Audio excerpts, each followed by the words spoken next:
আমরা সালাম দিব হচ্ছে এইখানে এইখানে এই ছিদ্র বরাবর ভিতরে হচ্ছে রাসূল সাল্লাল্লাহু আলাইহি ওয়াসাল্লামের রওজা। পুরুষরা আসেন, পুরুষরা, মহিলাদেরকে এখানে যাইতে দেওয়া হয় না, তো আপনারা দেখলে বুঝবেন না, একটু আপনারা সাইডে থাকেন।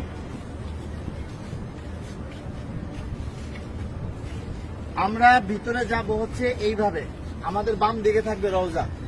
রওজা থাকবে কি বাম দিকে। ভিতরে কথা বলার কোনো সুযোগ নাই, বেশি সময় দাঁড়ায় থাকারও সুযোগ নাই। প্রথম দুইটা ছিদ্র থাকবে, যে দুইটা ছিদ্রের ভিতরে কোনো কিছু নাই। কবরের জায়গা ফাঁকা আছে, এখানে হযরত ঈসা আলাইহিস সালাতু ওয়াস সালামকে দাফন করা হবে। ওই পাশে হচ্ছে হযরত ইমাম মাহদিকে দাফন করা হবে। তো এই যে প্রথম দুইটা ছিদ্র ফাঁকা, এখানে অনেকে দেখবেন সালাম দিতেছে, ভিড় লেগে আছে।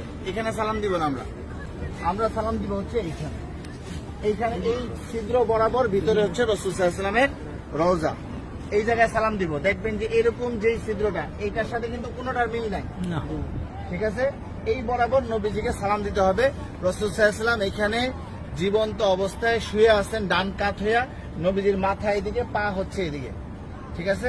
রাসূল শুয়ে আছেন, উম্মতের সালাম গ্রহণ করতেছেন, হ্যাঁ, সরাসরি সালাম গ্রহণ করতেছেন।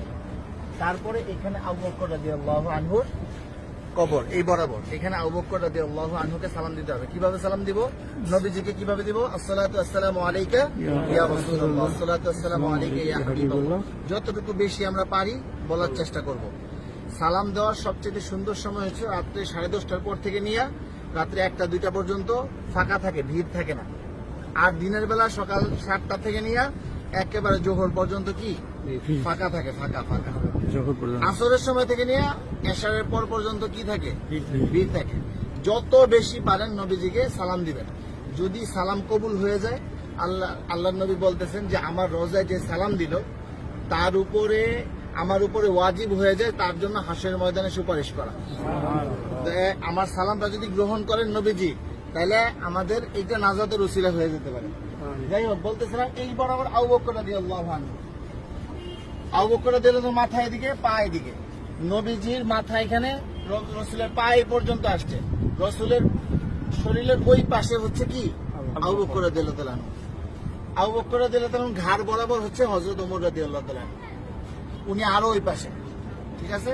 নবীজি এখান থেকে এইভাবে শোয়া, রাসূলের পরে হচ্ছে আবু বকর রাদিয়াল্লাহু আনহু শোয়া, তারপরে হচ্ছে হযরত ওমর রাদিয়াল্লাহু আনহু।